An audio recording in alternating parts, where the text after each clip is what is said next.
Really excited to have you joining us for our webinar on how to unlock new career opportunities in 2025 with practical data analytics skills. And this is brought to you by the LSE Data Analytics Career Accelerator. Whilst we go through the agenda, let us know in the chat, where are you in your career today? Are you starting out? Are you pivoting or advancing to the next level? We try to make these types of webinars really engaging and interactive.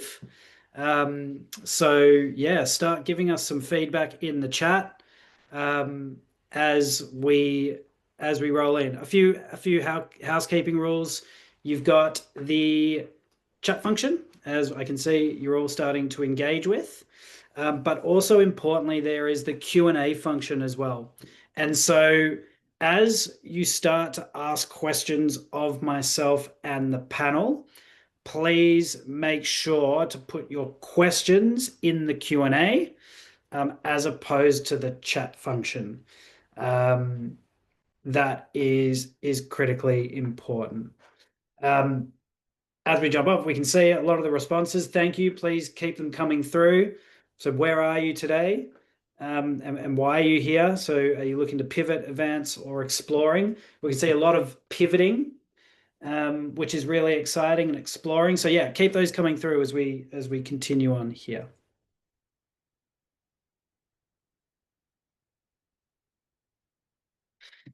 Importantly, now let's meet our expert panel, who's going to guide you through this conversation today. Firstly, Dr. James Abdi, welcome. Thank you very much indeed, Joshua. A very good morning, good afternoon, or good evening to you. Anticipating, as we've already seen from the chat, you are in various time zones. Hello, I'm Dr. James Abdi. I wear various hats and have many grandiose job titles. Primary one, my day job, I'm an associate professor in the Department of Statistics at the great London School of Economics and Political Science, to give it its full name. One should not forget that suffix. In terms of our amazing LSE Data Analytics Online Career Accelerator, again, I wear multiple hats. I'm also the academic program coordinator and one of the course conveners. A very warm welcome to you all. And just to demonstrate how my brain is always sort of data-oriented and statistics-oriented, I see a lot of you are mentioning pivoting and exploring in the chat. Whenever I hear the word pivot, I immediately think of pivot tables, and exploring, or we think about exploratory data analysis, to very perhaps quite basic forms of analysis, but critical really for any budding data analyst / scientist. And a very warm welcome to the session. Thank you. Lovely to have you as always, James. Up next, Kate. Welcome. Hi, everybody. My name is Kate McDermott. I'm a director at Omnis Partners. We are a niche recruitment agency specializing in data and AI. We partner with disruptive, financially backed organizations that are looking to leverage particularly AI to drive commercial performance and value. We also work with lots of consultancy firms that are currently in the midst of supporting various businesses through AI adoption, and how that then in turn affects their engineering, analytics, and data science teams. So yeah, currently working in a very busy and ever-changing market, and have been doing so for nearly 20 years. Thanks, Kate. And last but not least, Anna, welcome. Thank you very much. Hi, everyone. I am Anna, and I am a finance manager in EMEA region at ManyChat. Currently, ManyChat is a marketing chatbot platform, and I am here today because I have recently successfully completed LSE Data Analytics program. So I would like to share my experience with you.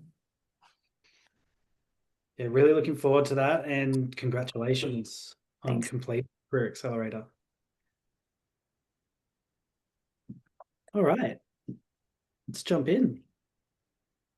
So let's talk for a moment. Well, let's zoom out and have a look at what's happening in industry. And so companies are scrambling to hire people who can make sense of data, especially with AI accelerating automation and decision making. So if we look at some of the stats here, data analyst jobs are growing 36% over the next decade, which is nearly 9 times faster than the average job market. Data analysts saw average salaries increase by up to 22% due to acute talent shortages and increased competition for skilled candidates. And finally, 75% of UK tech firms report difficulty filling data analyst roles. Pretty significant and important data there.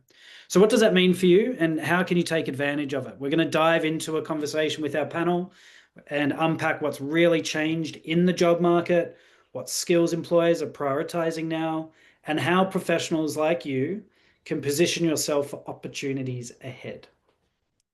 Kate, I'd love to start with you. And as you see, we've seen stats about data talent shortages and soaring salaries. But from where you sit, what's actually changed in what companies are looking for over the past year or two? Yeah, I mean, the stats speak for themselves. They're quite incredible numbers, really. And having come off the back of what was essentially a 2-year recession, if you like, not in the way that we would normally see a financial recession, but we effectively saw the job market slowing down. We saw businesses panicking, essentially, and this was all off the back of a huge hiring boom post-COVID, where businesses couldn't hire data talent quickly enough in order to support the accelerated growth, digital and data transformation that was occurring. So the market changed almost overnight a couple of years ago. And then as we've come back into 2025, as I anticipated, businesses are starting to gain confidence in AI adoption, which is then in turn driving the reorganization of data and AI teams, but also the hiring of new talent into those teams to either supplement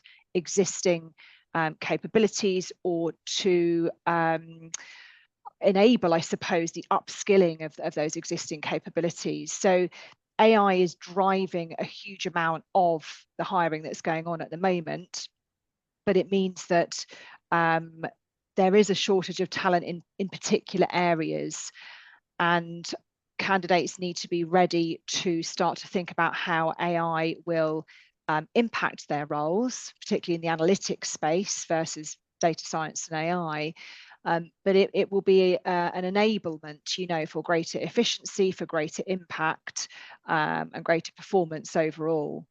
So I think what we're grappling with is we are trying to enter into those hiring conversations with businesses at the origination phase of the hiring cycle. It's no longer a transactional process. It's about really trying to understand what that business needs to achieve in the next 2 years or 18 months by way of commercial delivery, AI adoption, and growth. So it's positive. And whilst there is huge appetite for hiring, the pace of hiring processes tends to be quite slow because everybody's navigating, a brand new market essentially. So we're just trying to support organizations with helping to shape what those future focused analytics and data science roles need to look like, and engineering as well, I should say. Engineering on the platforming and data side is really important. Great. Thanks for sharing, Kate. And please, Anna, James, if you do have anything to contribute, jump in where you feel. Please also, for everyone on here, Q&A function, start posting your questions for the second half of the webinar, so you can ask your questions of Kate, James, and Anna. Anna, over to you. So before joining the LSE Career Accelerator, what kind of challenges or skill gaps were you navigating in your career? Before joining Career Accelerator, I was compliance director at financial institution, and I worked with many various reports that containing a lot of data, sometimes like not big data, but really big reports. And at some point I had to ensure that even the data inside of different reports still is like relevant, coherent, etc. So and in one moment I realized that my basic knowledge of just working with Excel could not be sufficient, and I found that on the market and in general in my profession exist already new tools how to deal with that data, how to ensure that reports are coherent, correct, etc., and that to be sure that we send reports to different authorities and when they can match between themselves, because these days more and more authorities, they cross-check data that is sent by companies. So I've thought that maybe I would need to upskill a little bit working with data. And in addition, I was involved in many projects on implementation of IT solutions for finance, for compliance. And every time more and more, I found myself working close to IT developers or business analysts, and they were talking with me on their IT language or data analytics language. And I realized that I would like to understand better them and to make sure that our projects are even more effective. Great, thank you. And so then finally, James, given what we've heard from Kate and Anna around the soaring demand, the evolving expectations, how should professionals approach building the right data skill set today, especially when the landscape can feel overwhelming or difficult to navigate? Thanks for the question. First of all, may I just offer my congratulations to Anna as one of our Career Accelerator superstars for completing the program. I'm very glad actually that the current slide is still displayed on screen, because I think this nicely encapsulates really why we're here and what we are discussing. On the screen, you see clearly some numbers. These are quite simple numbers, as in a form of sort of data exploration, and it's all about trying to make sense of data. Of course, note at the bottom there, the source. One should always question the credibility of any data sources, not that I'm calling into question the figures you see on the screen here.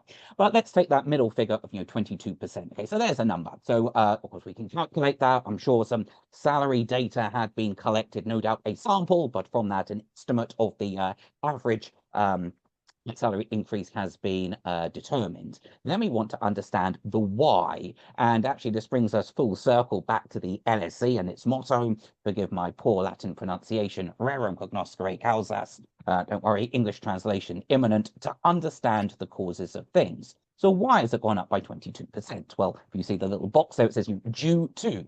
So we're looking at describing things. That's sort of more exploratory data analysis, but then sort of deep diving into the data to have a better understanding about why. What are the driving forces behind any changes, any variation we encounter. So in terms of skill sets, I mean, obviously the data space is vast, and I think one needs to manage expectations quite carefully. No one's going to be an expert in everything, but it's about having a blend of making sense of data. I mean, there's no shortage of data out there.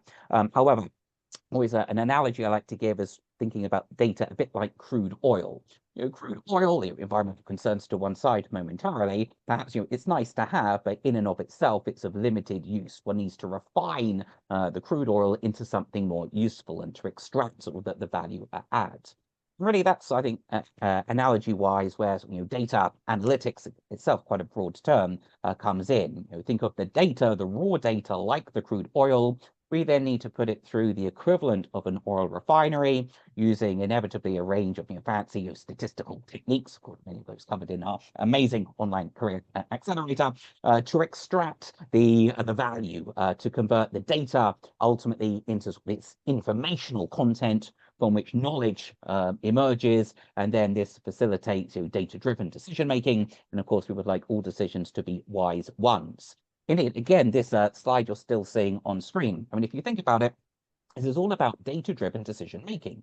And why are you attending this session? To become better informed about what the job opportunities are in the data space, and indeed some carefully and curated statistics to assist you in that decision-making exercise. And it's all about really supply and demand. Why are there these acute shortages? Because demand vastly exceeds supply.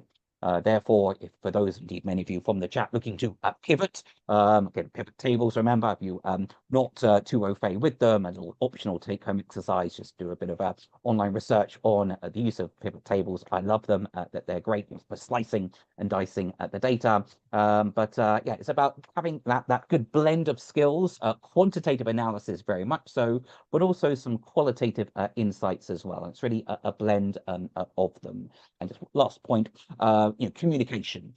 Clearly, computers do all of their heavy lifting, the number crunching on our behalf, but it's about trying to communicate our quantitative findings to the respective audience, whether that's our managers, whoever the audience may be, to make them better understand what the data is showing, from which then, again, those wise decisions should ultimately emerge.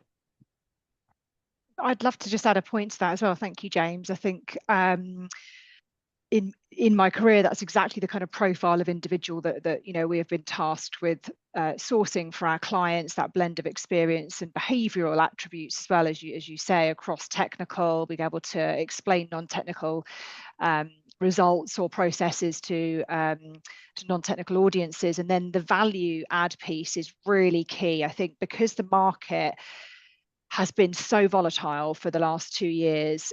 Hiring managers and businesses are very nervous about committing to spend, whether it's on individuals hiring people into a business or tech. So being able to really articulate and deliver value from data is really key. And you can do that as an engineer, as an applied data scientist, as an insight analyst. It can come in many shapes and forms, and it's not, for us, I think, with our clients, it's not always about, or just about, I should say, the insights piece. And for a long time it was, but you can pull levers at that engineering phase of the data lifecycle that ultimately drive or deliver commercial return or cost savings for the organization. So this value creation mindset, which is a terminology that we've seen seeping out of the private equity markets into the commercial landscape, is a culture that's being adopted and driven by more and more of our clients. So I think it's about, with AI particularly, you can deliver enterprise-wide value through driving operational efficiencies by designing and taking into production AI products and solutions. So that in itself is a value creation lever that you can pull on top of all the insights work that you can just do as well when you're working with large volumes of data. But my advice to candidates when they are thinking about moving into this market or interviewing for a job is really practice the articulation of the value that you have delivered. And it doesn't have to be commercial value per se. It could be around, enabling workforce. It could be around time saving, efficiency, etc. But being able to connect the technical work that you're doing to that value creation piece is what sets apart the strongest candidates in the market. And when we talk about, I look at these statistics and we talk about talent shortages, the talent shortage is at that upper end of the market, and it's the part of the market that organizations need to and want to hire from at the moment. So if they are going to make a hire, they need to be really confident that that person can come into the business and really add value. So being blunt, if you are not showcasing those skills on your CV or in an interview situation, you will become part of quite a large part of the kind of talent market at the moment that is quite prescriptive in the work that they're delivering. So it's a mindset shift, and it's about how you showcase those behavioral attributes, the softer skills around articulating the value, but also constantly wearing that kind of commercial lens, and that commercial hat with everything that you're doing, and joining all of that together. Brilliant. Thanks for the discussion, team. And during that time, a few questions have come through the Q&A. So thank you. Keep sending them through, and please do upvote as well for the questions that you'd most like answered and discussed. Okay, so even with all of that demand, a lot of professionals still feel stuck. And so let's explore the challenges a little bit more. Common challenges. So skills confusion, not knowing what to prioritize, the experience gap, as we spoke about a little bit just then, in terms of most jobs are labeled entry level, but still expect 1 to 2 years of hands-on project experience, or credential uncertainty. I know in my time as enrollment advisor, this was a big discussion point. So should you get a degree? Do you do a boot camp, an online certificate? It's the fear of choosing the wrong path, and there are a lot of paths. So what are hiring managers actually looking for in 2025? So practical SQL, Python, and dashboarding skills, so Tableau or Power BI, strong communication and business storytelling skills, or the ability to leverage Gen AI tools effectively, rather than fearing them. So there's good news. There is a way through this. And again, let's bring it back to the panel and explore how they've seen people navigate these blockers and essentially break through. Kate, again, we'll start with you. So again, with your experience in the hiring space, what's missing in the typical candidate profile? I think the 3 bullet points there on the right-hand side is the perfect summary, very generally, of what organisations are looking to hire.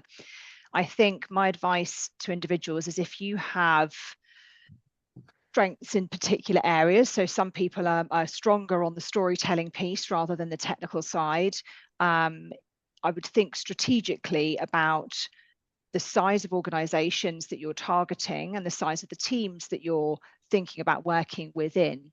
So for example, there's one particular large grocery retailer that has a community of 600 data experts in the UK.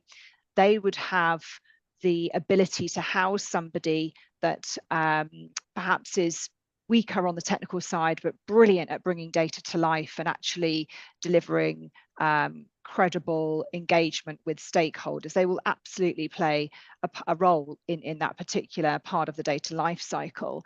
If you were to put that individual into a startup where they had to wear multiple hats and they had to have strengths across the technical piece, data storytelling, adoption of AI, they probably wouldn't be hired, because that particular organization needs somebody that has a really strong portfolio of skills and deep, rich experience in the technical space. So I think there is a strategic element to transitioning from one part, one job into another, or if you're coming in at an entry level, being realistic about where you think you might fit. And that's where I think talking to really good recruitment consultants can help, because they can give you that market context and that market intel. Because as you mentioned earlier, it's completely overwhelming going onto LinkedIn and starting a job search from scratch. I think it's important to try and get advice on how to refine your search so you have the best possible chance of securing the role. And ultimately, you end up in an environment that's going to play to your strengths. So I think, as James mentioned earlier, data analysts, even that's just one job title, come in so many different shapes and forms. It's not just about what's on the job description, it's thinking about what the context of that role is and what the expectations of that business would be of that individual. If you can build a balance of skills across those 3 key areas, I think that's a really good foundation, a really good starting point. And fundamentally, if I were to summarize it in a paragraph, what are businesses looking to hire at the moment? It's people that are going to move the dial and are going to come in and add value. And it's about the quality of the work that you deliver, not the quantity. So being able to talk about the impact that you have delivered as an individual within a team or within a business, I think will take you very, very far in an interview process. Great. Thank you. And Anna, I'm interested to know, did any of those challenges feel familiar to you before you upskilled? And then I guess a second question is, what was your own turning point when you went from feeling unsure to then feeling confident in data? Mhm. Okay, yes, indeed, from the list on the slide. In my case, it was credential uncertainty, very relevant, because initially my goal was not to change completely career to data analyst, but to get some additional skills and to make to add value to my current experience and knowledge, to be able to create even more value, even more something unique for me as a professional. So like long-term program, two fundamental program would not work for me, definitely. I was searching something shorter.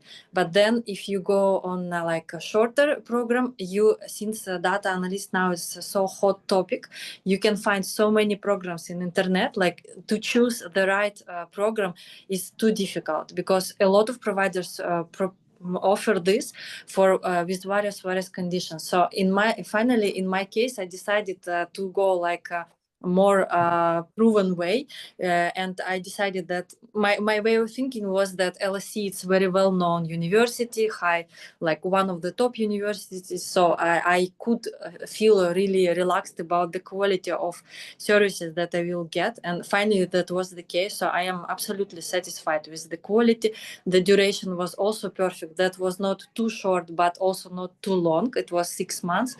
And yes, so I feel that in my case the path was absolutely correct. And about the confidence, well, I think that the turning point was the final module of that program. It's a employer project, because the first three models, they were more like practical, theoretical, but more in a bubble, let's say educational bubble. But the last part was really real. And after that, I realized that I really can speak with data analysts now. For example, I already participate now in a project with data analytics department, and I am representing finance department, and I feel 100% confident with them. So they cannot like say me that that's impossible, because I know that's impossible. I know which tools they can use, and even they believe that like they don't know something, I sometimes can say, look, exists this and this, or check this. So from that point of view, I feel very confident now. Just really quick point for me as well, because obviously Anna's background is you're in finance, right? So I think the course is a really good opportunity for people just to increase their data literacy, which is obviously what you've done, so that you can actually operate as a conduit between, you know, the technical teams and the business side of things as well. And often I think that expectation is left to the data experts, but actually if key business unit stakeholders start to upskill themselves and improve their data literacy, overall it drives this culture of data-driven thinking across the whole organization. Yes, and I also can add regarding right side of the presentation. Currently at ManyChat, I found that the skill on communication and business storytelling is highly valuable. And actually this career accelerator gave me that skill, or I upskilled with thanks to this accelerator, because before, as finance person, I was like I had a bit dry approach to financial data. So I understand that for sure, because I work with that, but I never thought how others can think and see the financial data. So now I really like trying to put myself in the shoes of my counterparty, which is not financial person, and to try to explain the story, like nice story, to get the person on my side. Brilliant. That's good to hear. That's the goal. And it is a really exciting culmination with the employer project, which is your fourth and final project of the program, Anna. So it's great to hear, you know, the value and the outcomes that it did provide for you and your circumstances. Finally, James, with your wealth of knowledge, so what advice would you give to someone then that is trying to figure out the right type of learning experience for their goals? Gosh, well, I mean, many things I like to actually respond to as well in this answer. First of all, I mean, all programs and credentials, are not created equal. And indeed, particularly from the earlier slide with the various stats, no surprise that there's a, almost exponential growth in sort of data-oriented programs out there. Of course, given there are so many different dimensions that you could take your studies of, data analytics into, it can seem a somewhat overwhelming choice at times. And this is why, particularly with the Career Accelerator, we took quite a carefully structured approach. We scaffolded the learning in what we deem to be an appropriate way, beginning with the very important exploratory data analysis EDA that includes data visualization, storytelling with data. And I would suggest the number one skill that I would strongly recommend everyone look to develop, say soft skill, not a technical skill, is that of communication. Now, of course, there are many different media of communication, visual, oral, etc. I'm a very strong proponent on data visualization, data viz for short. Tableau, in particular, that features within our online career accelerator, bringing data to life. And to mention one of Anna's excellent points about, and I think Kate mentioned this as well, being sort of the bridge, the conduit between sort of the more technical team and maybe the more non-technical audience. And the great thing about data visualization, I love a dashboard, who doesn't, is that many people are visual learners.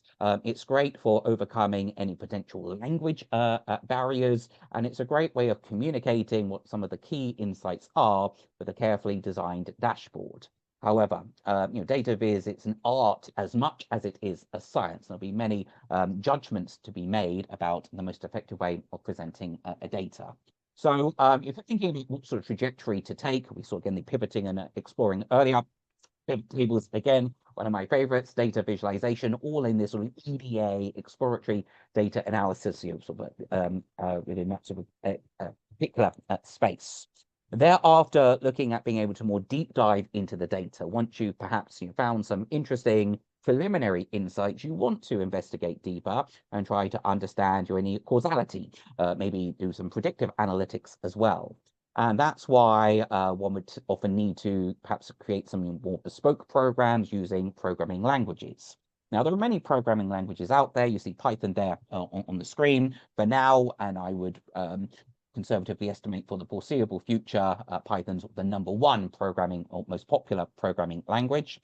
Some of you may encounter something called R. It's there, maybe sort of #2-ish, but that's more used more so in an academic setting. I think for showing a commercial aptitude, Python would be one to invest some time into. Of course, inevitably, though, you've got Gen AI, that third bullet point on the screen. Frankly, today and going forward, most code is not likely to be written purely by humans, or certainly not from scratch. Now, I'm a very, I say, pro Gen AI tools. However, it says on my ChatGPT, ChatGPT can make mistakes. So, of course, one still needs the understanding to do the sense check and sort of the quality assurance check that any code, which you might have had some AI assistance in creating, is actually fit for purpose and is achieving the objective as been set. Then linking it back to that middle bullet point and bringing it all back together, that's storytelling. But this is storytelling, it's stories not of fiction, but rather of fact, rather of data fact. And just to extend Anna's point about the sort of employer project, the fourth component of the online career accelerator. Remember, there's this sort of scaffolding, laddering structure to it, in that the sort of core learning of a SQL as well, not mentioned, appears in module 1 alongside Excel. One should never belittle Excel. I've known some graduates of mine, LSE, who are in highly quantitative roles, and they tell me they spend about 90% of their time in Excel. So good news, we also, of course, do touch on Excel. Great tool to know. So you start off with the exploratory, then you focus more on some of the programming skills, more statistical analytical techniques for things like predictive analytics. And then that employer project allows you to sort of consolidate all of your learnings, on a real employer project with a real company, whether private or public sector, working on real data, non-disclosure agreements in place where appropriate, to actually look at a real, let's say, business problem, analyze the data, and be able to present those results in an appropriate way, often to a non-technical audience. There's a lot to fit into 6 months, and I don't claim it's a light program. It is very intense. But you'll never learn everything. No credential will ever teach you everything you need to know. But I would say this gives you it gives you both breadth and depth of skill sets. But also, I think Anna's excellent point about confidence.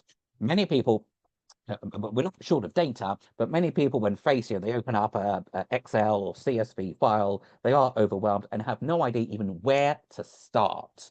And some people just want to go straight into some fancy statistical analysis, but you need to know what is your research question. What problem are you trying to solve before you can actually come up with hopefully a viable solution to it. So we also focus a lot on being able to hypothesize what might be interesting lines of research inquiry, and then give you the statistical digital tools to assist you in achieving that. Brilliant. Thanks for that, James. Loving the discussion. Me too. Moving on. So let's make this practical. If you're wondering what skills hiring managers are actually looking for, on this slide, you can see some relevant answers. And again, the panel's discussed this a bit already, but we talk about an essential day one toolkit: SQL, Python, data visualization, Gen AI tools, and strong data storytelling and business insight communication. That's all been backed up and validated in the conversations thus far from Kate, James, and Anna. But importantly, also the soft skills matter as well, right? So the critical thinking, the communication skills, and your adaptability.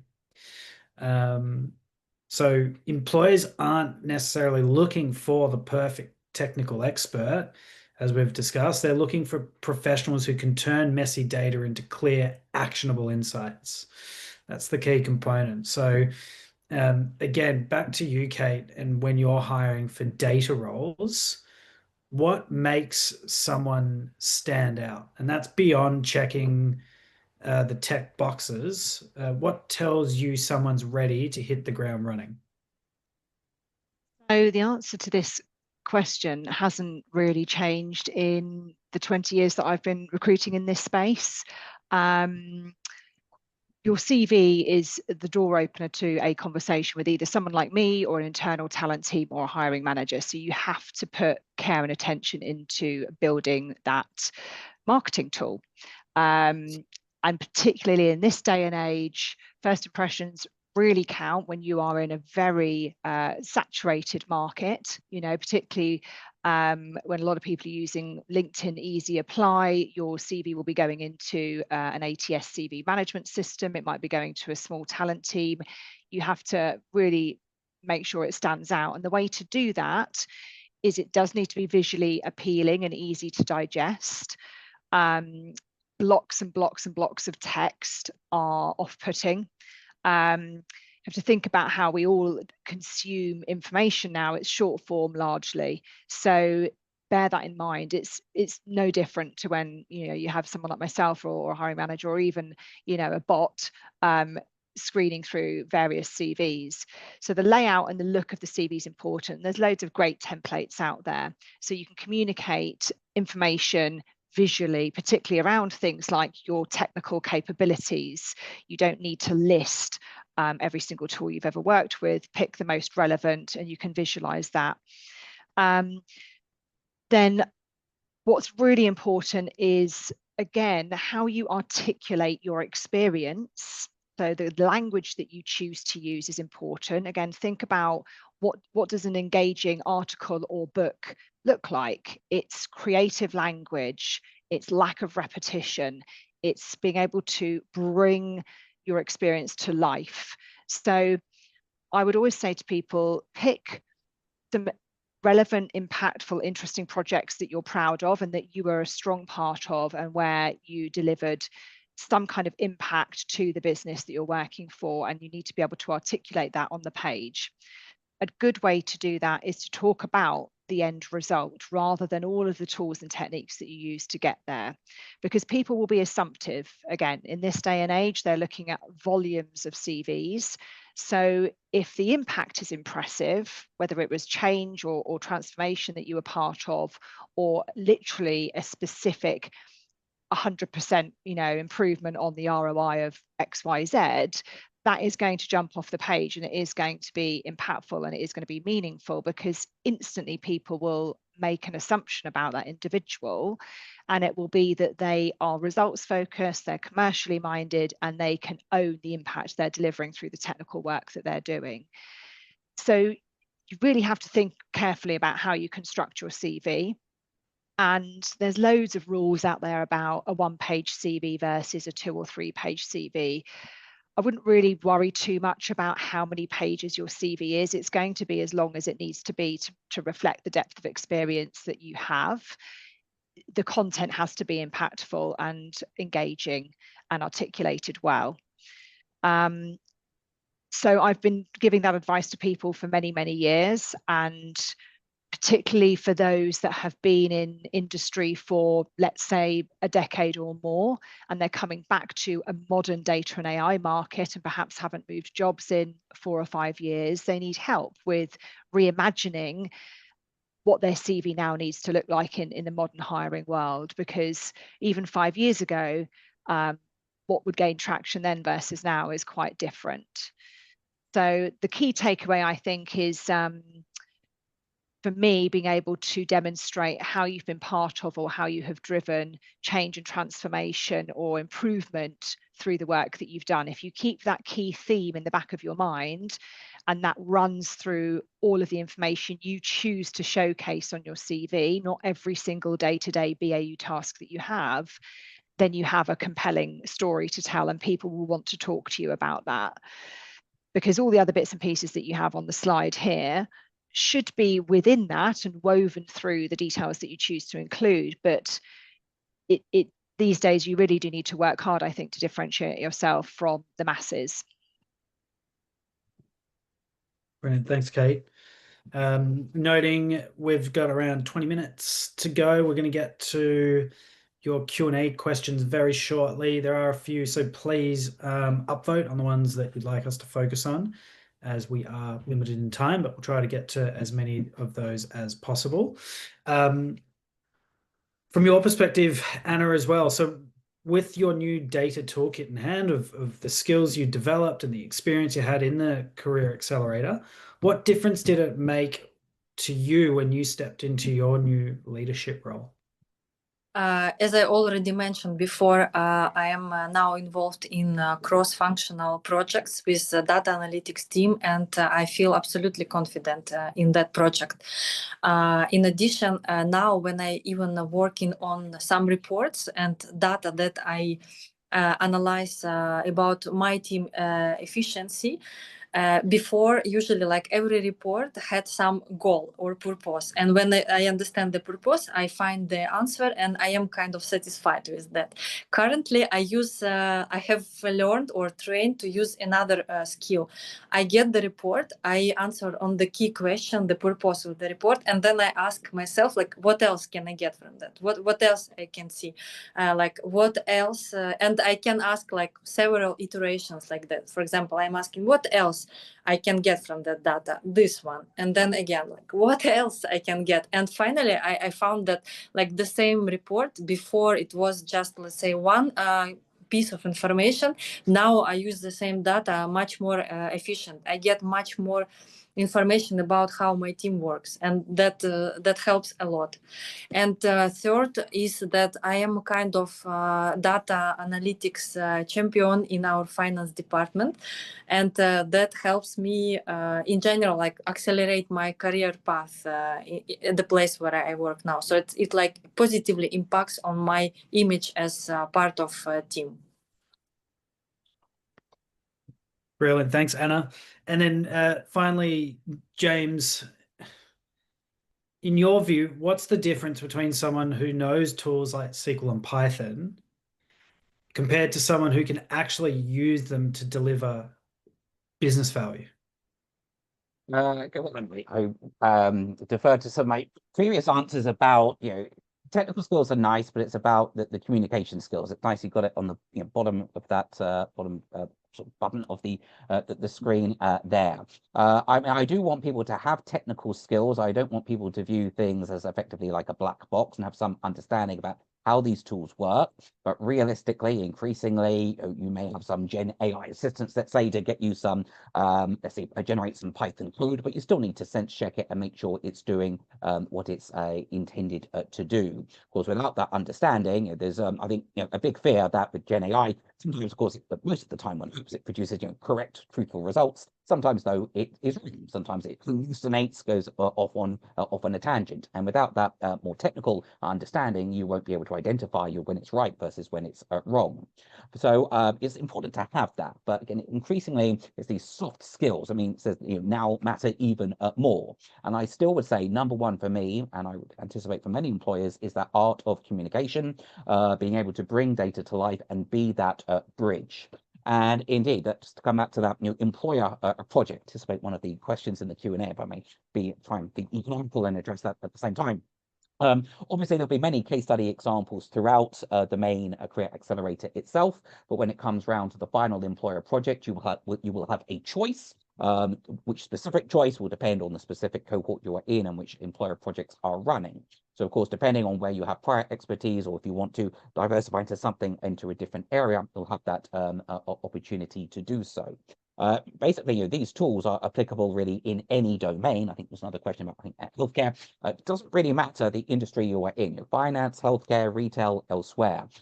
Really, these tools are very versatile and can be applied in many different domains. But you still need communication, critical thinking as well, about coming back to this issue of knowing what questions to ask. How do you interrogate the data and then know which are the appropriate tools to employ to achieve that? So yeah, this value added, that's the super important thing. And we do our best in the Career Accelerator to create that sort of mindset in our Career Accelerator superstars.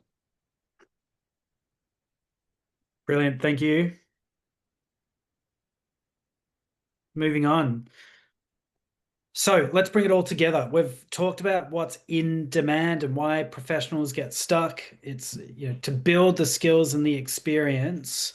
Essentially, you don't need to start from scratch or go back to university to get there. And so the LSE Data Analytics Career Accelerator is designed to help professionals launch their careers and pivot or advance quickly, dependent on your circumstances, with the exact skills employers ask for. And crucially, the experience and coaching to land your specific goals and roles. Very conscious of moving along as quickly as we can to the Q&A for the final few minutes. Now, I'm going to speed through this in the essence of time. You can book a time with your enrollment advisor. If you have not downloaded a brochure yet, there's a link in the chat too. But if you are already in our system, you'll have received some communications that provide additional insight. But we, the enrollments team, are really, really happy at any time to talk more through the course specifics and, of course, your unique circumstances. As the team's spoken about a bit throughout so far, the program is built up of 3 individual courses, which is how you learn the in-demand skills and technologies that we've spoken about. And then it culminates in a practical project where you apply what you've learned based on a real-world scenario with a real employer. Alongside that, there's AI learning tracking that's occurring. These are add-on sessions that will occur aligned with what's currently happening in the industry relating to AI and the relevance for you. And then alongside that, importantly, when we think about the holistic approach and nature of the program, you get one-on-one executive style career coaching. You'll experience program support from a dedicated student success manager.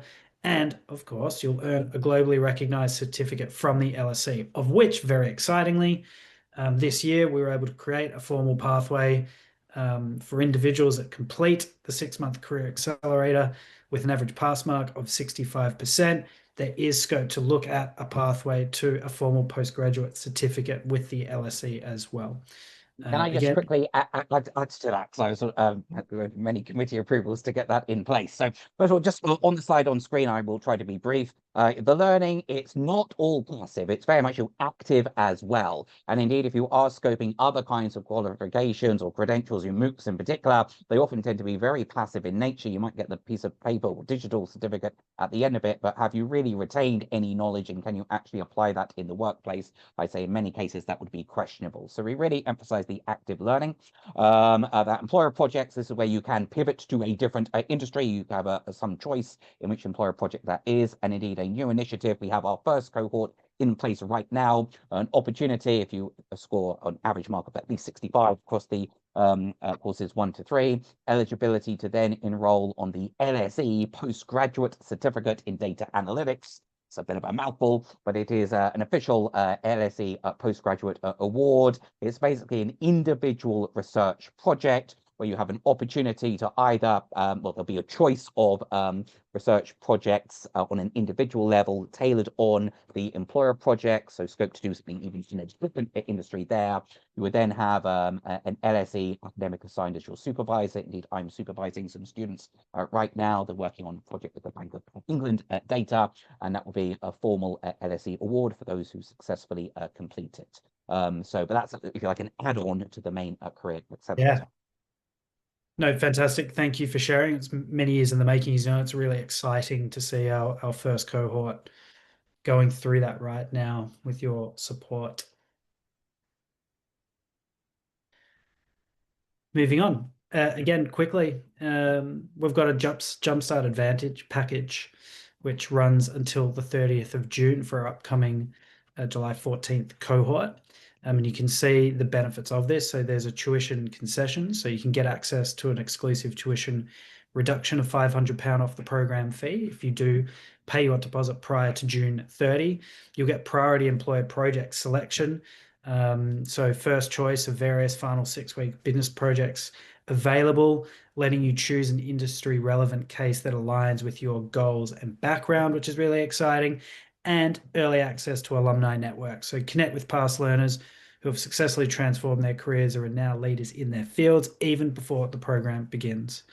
So if you haven't spoken to an enrollment advisor yet, please do so. Book a time with them. They can guide you through that process really effectively and efficiently. If you have already spoken to your enrollment advisor, get rolling. Apply. You know what to do. There's only 30 placements available for the current package, so they will fill really quickly. I've discussed these steps, and finally the Q&A. So thank you everyone that has upvoted. There was one question in particular from Toby that you won for the most popular question. So let's jump into that. Toby asks, I would like to know what industrial experience can be gained during the course and whether or not this experience is constantly being reviewed and renewed so that it reflects the needs of industry. My concern is that repeating a project that has been submitted multiple times and prevents you from standing out in an evolving market. James, you're probably best to start with that. Thank you, and a great question, Toby. Indeed, I don't know what the prize is for getting upvoted the most. There must be at least some honorary prize. Clearly, we keep the curriculum under constant review to make sure it is reflecting the latest needs of industry. And I think, obviously, we've been pushing the LSE name a lot here. I think we really need to thank FourthRev as well, because it is really a partnership between LSE and FourthRev, linking the academic and the industrial, as it were. And indeed, working with many companies to ensure that the curriculum is fit for purpose, and this is under constant review. In terms of a project being submitted multiple times, an example, I've just mentioned this postgraduate certificate, the LSE one in data analytics. So I'm currently supervising students 6 students who've all opted to undertake the same individual research project looking at Bank of England data, basically looking at speeches by various Bank of England members, like Governor and others, and to what extent do financial markets perhaps you react to anything there. They're all working with exactly the same data set, yet they're all going to be turning in very different submissions, because there's an infinite number of permutations and combinations and ways you can analyze the same data. So there's every submission really is going to be unique. What matters is not so much per se necessarily the industry that you've done a particular project in, because those analytical skills, they are very much applicable and transferable to other domains. Of course, some people may wish to stay within the same industry, the same sector. That's their comfort zone, fine. Others perhaps want to pivot away to something else. Of course, having that industry expertise, I mean, that helps with my earlier point about knowing what questions to ask of your data. How should you interrogate it, and what problems are you trying to solve? And clearly, if you're unfamiliar with a particular industry, that's your first major hurdle to know what is the research objective, and then be able to deploy the appropriate analytical tools to help you achieve that.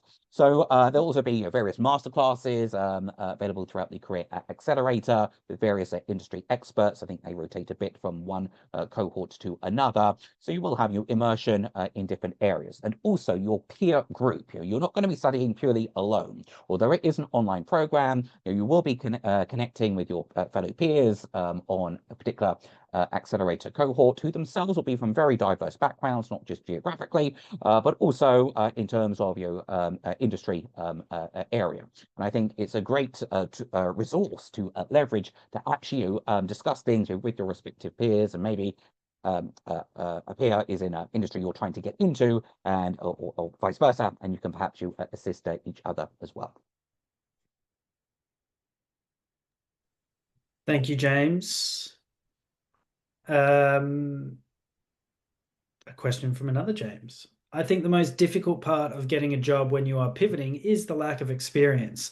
Is the market open to giving opportunities for unexperienced data analysts, especially people who are over or who are in their 40s? Maybe Kate, you could be a good one to start with.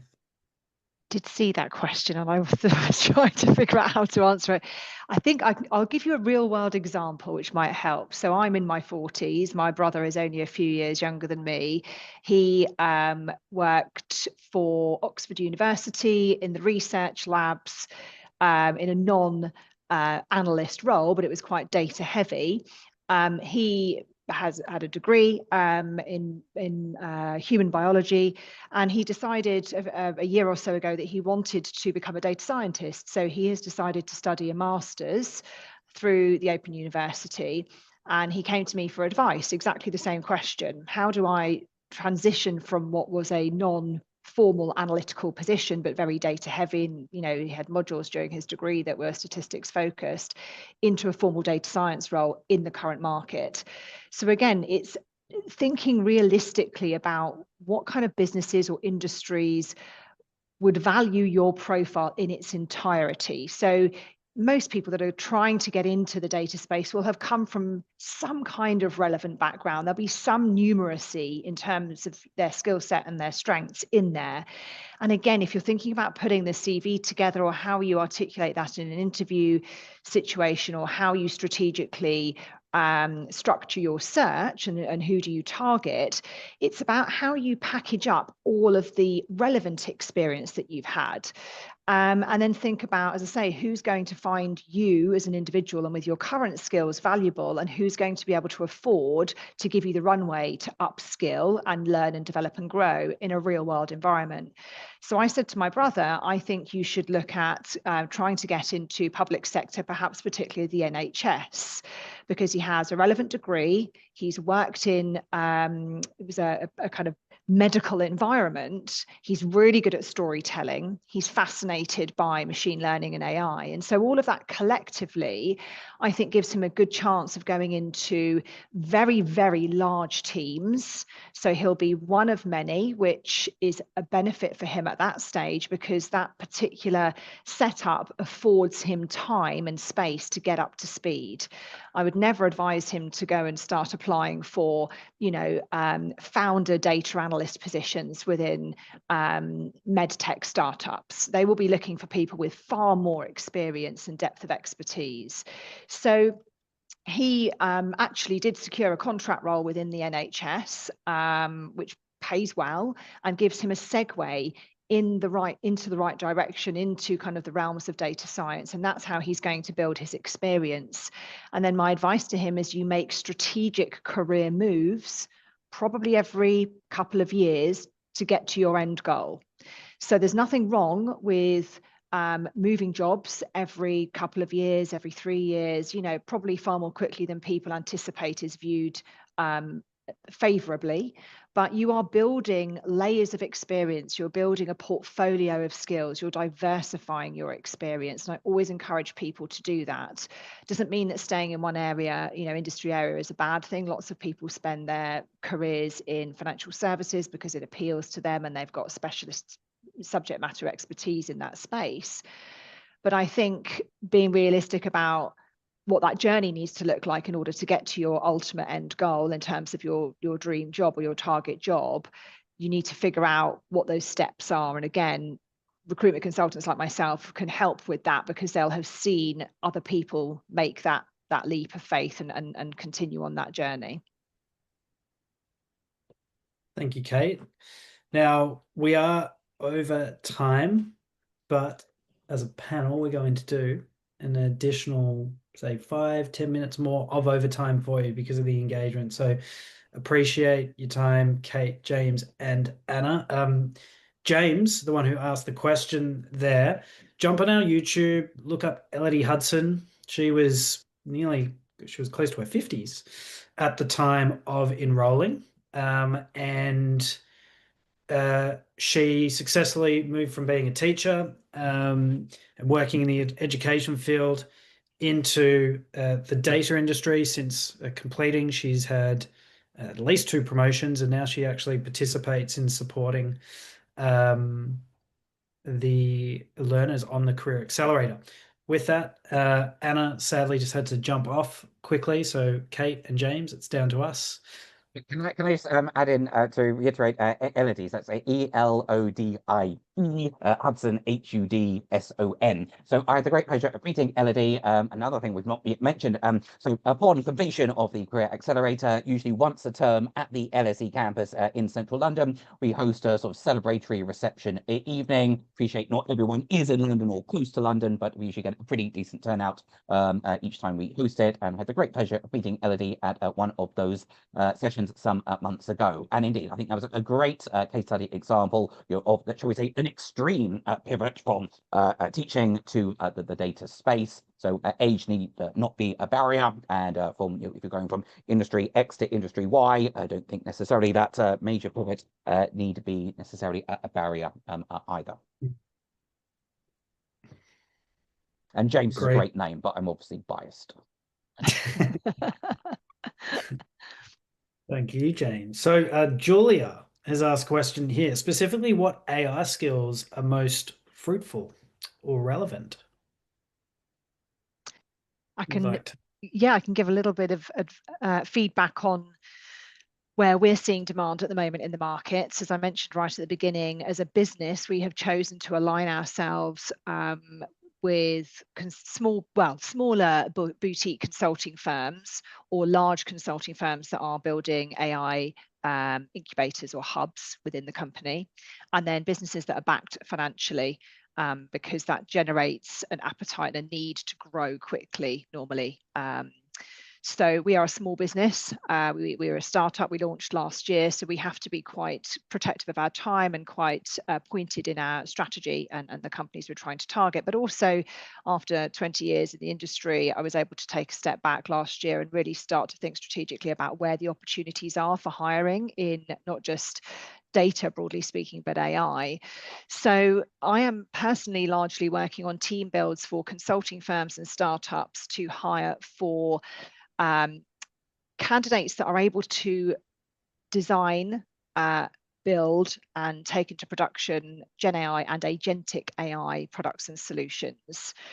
Without being a deep expert myself in that space, James is going to be far better positioned to talk about the specifics of that. But once again, the kind of people that we need to find, whether they've come purely from academia, from consulting firms, from industry, communication skills are absolutely key, because you need to be able to walk into a room and talk confidently to people that are really confused by AI adoption, are scared of it.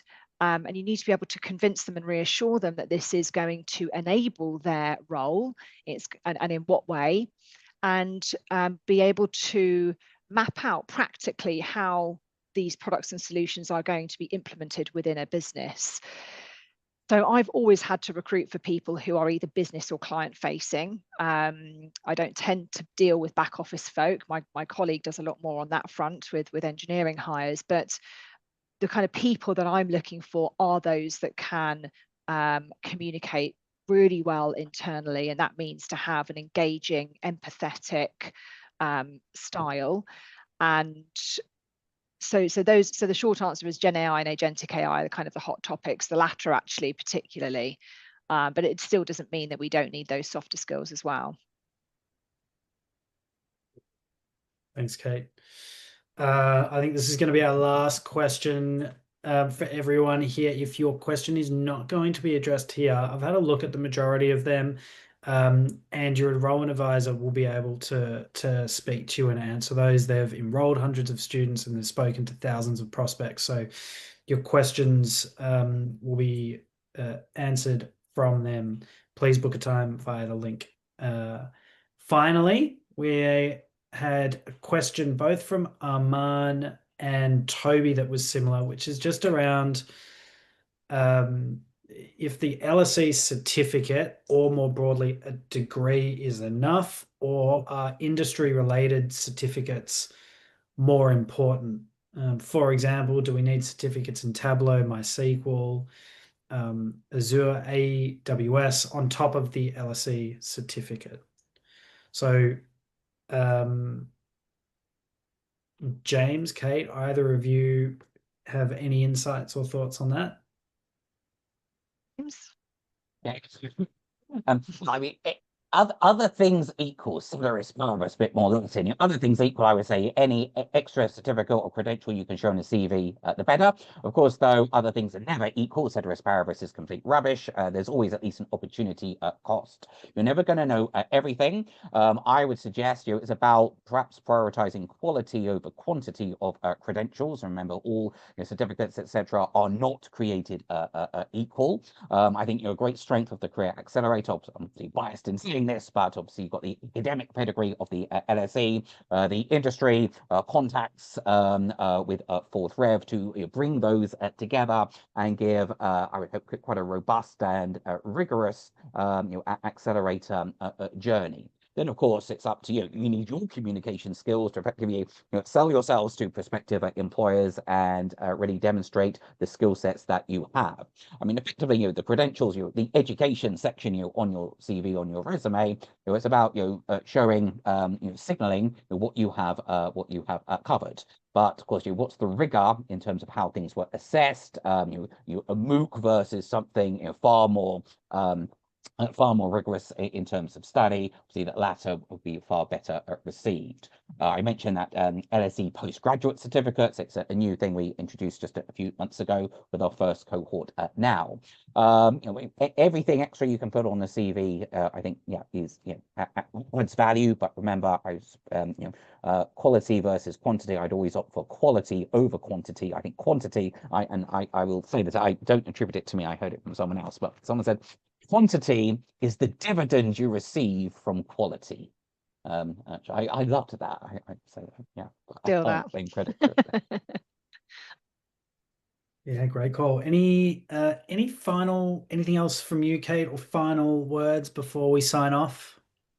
No, I would just mirror what James said about certificates, and kind of plays back to my point earlier.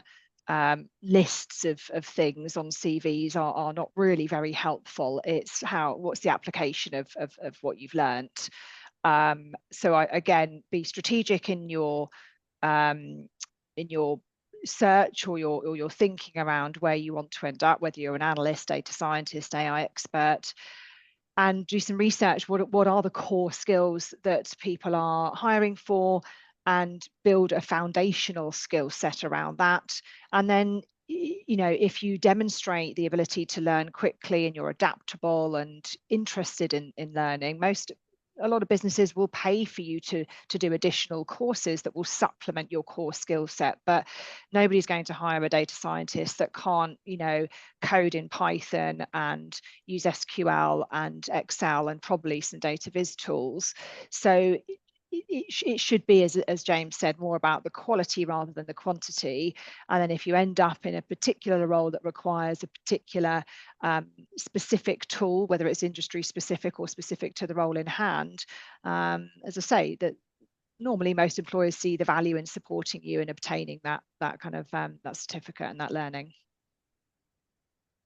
If I may just then also give perhaps a closing remark. Well, I mean, the fact that you've joined this session, I mean, view this, we set out the sort of making sense of data. Now, Timothy, we've not given you basically an Excel spreadsheet in this session. It's been more qualitative information. But then, your optional homework, I'm not going to grade anything, but it's for you to digest what you've heard in hopefully the stimulating panel discussion and indeed with our Q&A.